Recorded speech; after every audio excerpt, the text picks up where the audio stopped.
Welcome back to Transfer Talk, and today we are talking about one of the hottest seats on the Formula One grid. Well, I suppose the implications that has. We're talking about Valtteri Bottas and his future at Mercedes. Currently, it's not looking too good for the Finn, despite having a pretty awesome turnaround compared to 2018. Valtteri already in the first half of 2019 has picked up 2 victories compared to a big fat 0 in 2018. He's also picked up 4 pole positions, the same amount as Lewis Hamilton. However, despite Bottas's improvements in 2019, it's not looking that great that he's going to retain his seat for 2020. It looks like, from quotes from Toto Wolff himself, the boss of Mercedes Formula One team, it looks like they're trying to invest in the future. And at the moment, that statement seems to more push the team towards the likes of Esteban Ocon or George Russell. And as murmurings continue, more and more credible sources, including the Formula One official site themselves, are jumping on the story that Valtteri Bottas has a B team. Or, well, not a B team as such, but he's working on Plan B. And it looks very likely now that Plan B is going to come to fruition. And that's what we're going to be discussing. What is this Plan B?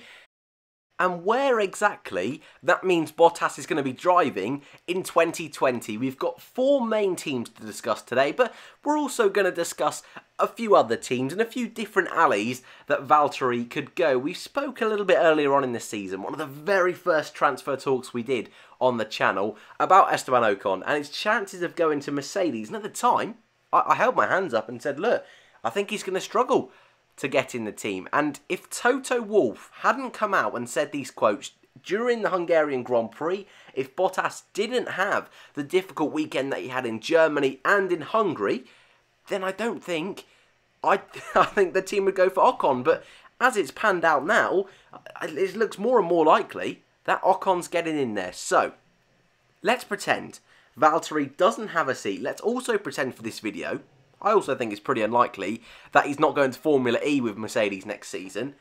Where does he fit in? Well, we're going to start with our most high-profile team on the list, Red Bull. And I just want to quickly throw it in here, and then we'll carry on.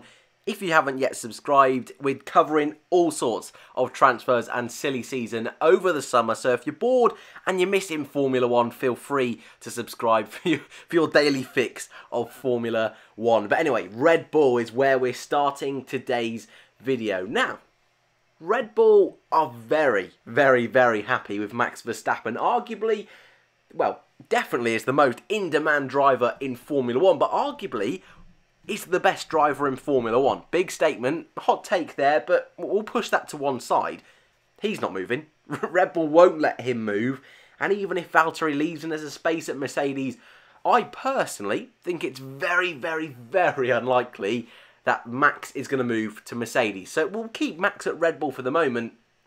Pierre Gasly, that's where cracks have been showing this season. He's not had a good 2019 at all. Has been off the pace, not only compared to Max, but the rest of the top 5. And that is not good enough. For a team like Red Bull that have picked up 2 victories this year, Pierre has to be closer. He's closer to the midfield fight than he is even the guy in front of him. That is Charles Leclerc. I mean, come on. We've got to make a change, I feel. Red Bull are going to give him to the end of the season, but if he doesn't change things around in the final 9 races, they're going to have to make a switch. Now, to me, it seems most likely that they're going to go with Danny Kvyat. However, team principal at Toro Rosso, Franz Tost, says he wants to keep Kvyat and keep Albon for at least one more season. So, I think this is unlikely, but Bottas to Red Bull. What do we think about this one? Again, this is definitely the least likely to happen of all of the teams on this list. However, for Valtteri, this isn't a massive step backwards. Red Bull are a team that have proven over the last few years and this season they have a car that can win races, and their new partnership with Honda this season is working very, very well. So I think for Valtteri, if there's going to be a plan B, Red Bull, yeah, that's not a bad switch at all. That being said, let's look at this from the team perspective. Max is their number one driver. Max is young. So they don't necessarily need another young superstar in the car. Bottas will bring experience, but also what he'll bring, which I think personally is what Red Bull need at the moment, it's just that consistency. And okay, Bottas has certain weekends where he's not quite as quick as Hamilton, but he's very rarely outside the top 6, something that Pierre Gasly, on occasion this year, has done. He hasn't quite been there in the top 6 and has been behind the likes of Carlos Sainz, the McLarens and the Alfa Romeo of Kimi Raikkonen. So, for me, a driver like Bottas going to Red Bull doesn't seem too bad on the surface, but I definitely feel the team, they take a lot of pride on promoting from within, and I think even though it'll sting promoting Danny Kvyat, I still think that's more likely of an option. But we've got plenty more teams to talk about. The midfield this year, we thought last year, silly season was going to be crazy. However, I think this year could be just as mental. I do think, though, we're not going to find out a lot of transfers till the very end of the season. So there's going to be a lot of guesswork, but there's plenty of teams in that midfield that I think there's drivers underperforming and there's drivers that fancy a change. And so we're going to start and move on to our next team with Renault. Now, Renault this season, it's not quite been the fairy tale 2019 that they were expecting. Ever since they come back to Formula 1 in 2016, every single season they've got better and better and better. And this year, they were banging the drum, oh, we're gonna be right there with podiums. We think Nico's going to get his final podium. They brought Ricciardo into the mix, a brilliant switch, by the way. I still think that is an absolute incredible piece of business from the team. But the car isn't good enough. The car isn't good enough. And they can't necessarily blame it on the engine either, because McLaren has Renault engines, and they're comfortably beating Renault.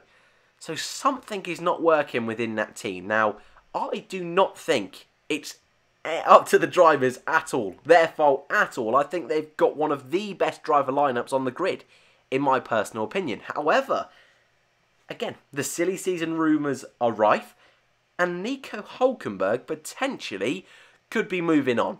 I'm not too sure if I buy this one personally, and I think if I had to, throw some cash on the line, I think I'd say they're going to stick with their lineup for next year. But if Bottas was available, that's quite a tempting idea. A proven race winner, a guy that on his day can beat Lewis Hamilton and can be the best on the grid.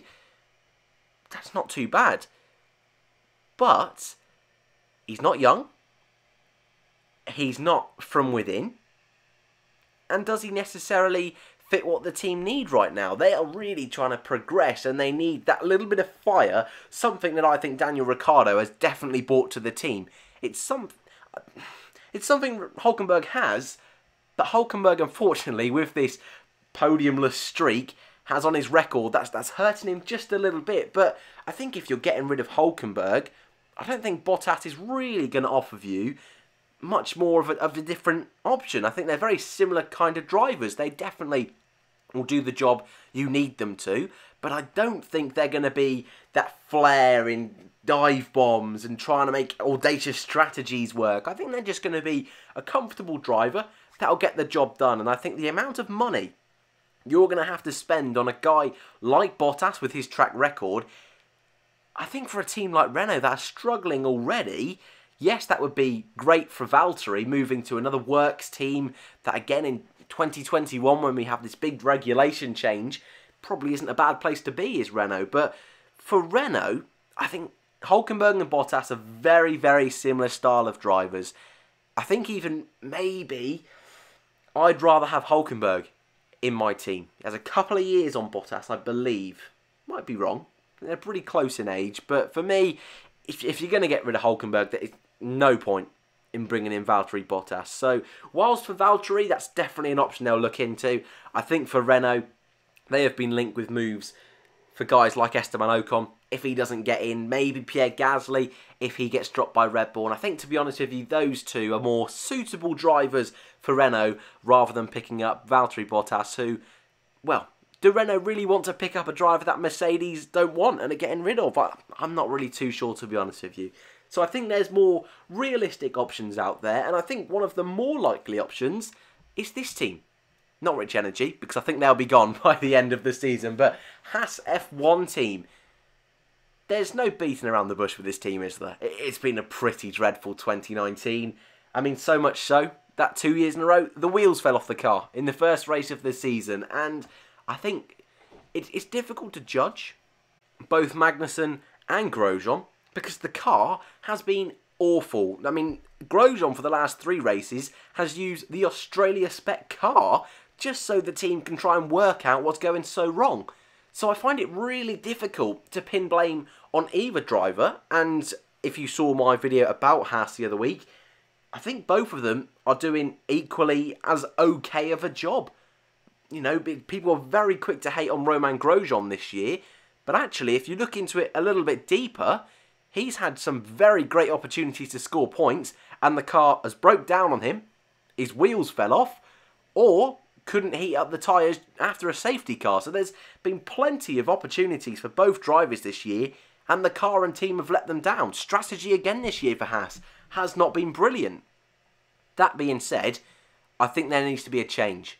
I think slowly and surely this, I don't want to say a stale kind of feel around the team, but I suppose this negative attitude is sinking in, and I think the team at the moment could really do with a young, I was going to say fiery kind of driver coming into the team, just mixing it up a little bit and bringing some positive energy in. I think that's exactly what the team need to push on. So I think Grosjean is the most likely to leave, not necessarily because of what he's done this year, but because of last season. The team gave him one final chance for this year, and again, I don't think he's thrown away that chance, but I don't think he's been the guy they needed him to be this year, picking up points, being close to best of the rest. That's what they wanted. That's what they needed.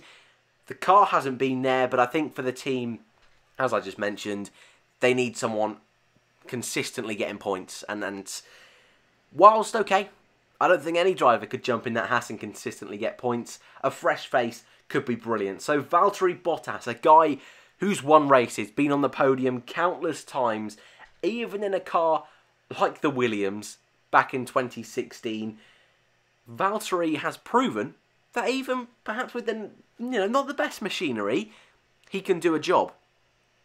So I think for me, Haas F1 might take a chance on Bottas because they're not a team with plenty of funds that they want a complete rookie and that's going to potentially be another Grosjean 2.0 and destroy the car every weekend.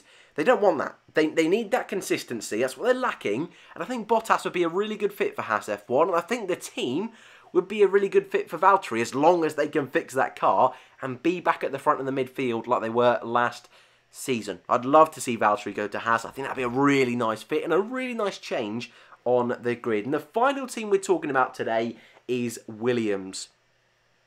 Bit of a downgrade from Mercedes. There's no denying that. But the team Valtteri made his Formula 1 debut with, the only team he's driven for apart from Mercedes, okay, it's a bit of a fairy tale. But there's a seat available there. And that's why I've got to include Williams. Robert Kubica, I'm a big fan of. I was a huge fan of him back in the days at BMW Sauber, when he was at Renault. His return hasn't been great. And whilst he did pick up that point in Germany, and got to hold my hands up, did the better job of the two Williams drivers in Germany, didn't make any mistakes, and got that point, and that's exactly what he needs to be doing this season. Every other race, every other qualifying session has been comfortably behind George Russell. And I don't think that's good enough, considering Russell, on the majority of these circuits, has never even driven them before. So I'm going to assume Kubica, sadly, it is sadly because his comeback has been incredible, but I'm going to have to say I think he's moving on. So who do Williams take? Well, I don't think it's going to be Esteban Ocon. As much as people would love to say that and would love to see him come in for the rest of the season, Claire Williams and the Williams team do not want to be a B team. And I completely get that. I completely understand that. So I don't see them ever having two Mercedes young drivers in their team. Never, ever, ever. Although it would be a good fit, and I think Ocon would do a better job than Robert Kubica at this time, I don't think they'd do it. I think it would hurt their pride far too much. And George Russell this year has been brilliant, and they've nailed him down to a multi-year contract. I think he will stay for 2 or 3 years with George Russell because of that deal, but there is another seat at Williams. And whilst they're a team that need funds, and it looks very likely that someone like Nicholas Latifi, if he finally secures that F2 championship, will move to the team, wouldn't it be fun for Valtteri to go back? You know, it's going to cost the team a fair chunk of money to employ Valtteri Bottas, but for Bottas, he could be the kind of driver that when he was at Williams proved he deserved a chance, and that's why he got the move to Mercedes. And wouldn't that be brilliant for Mercedes then to be able to compare George Russell to Valtteri Bottas? Because at the moment, and we've said this all season long, it's so hard to judge George Russell because Kubica also is an unknown quantity. So maybe Robert isn't actually doing that bad of a job, and George Russell is one of the best Formula 1 drivers of all time. That's an exaggeration, just for all those haters out there. That is an exaggeration, but we don't really know, because both of them are such unknown quantities. So, it's possible that if he can't find a drive anywhere else, a move to Williams actually would be quite sensible from Williams' side of things, from Mercedes' side of things, and also for Valtteri. You know, if he can't get a seat anywhere else, then at least Williams is a seat, right? Surely they're going to get better. I don't know. I'd love to know your thoughts in the comments below. And that is it for our, I was going to say, whistle-stop tour of the Formula 1 2019 grid, but looking to 2020, where do you see Bottas fitting into the 2020 grid? Is Sainz going to go to Red Bull? Can Bottas go to McLaren? If Vettel retires, would he be a good fit at Ferrari? I definitely think so. But I think I can see him at Haas as his plan B. That's my thinking anyway. But again, I want to know your thoughts in the comments below. If you've enjoyed, feel free to like. I really appreciate it. And if you fancy subscribing, then hopefully that'll keep you going over the Formula 1 summer break. Thank you very much for watching, and I hope to see you in the next one.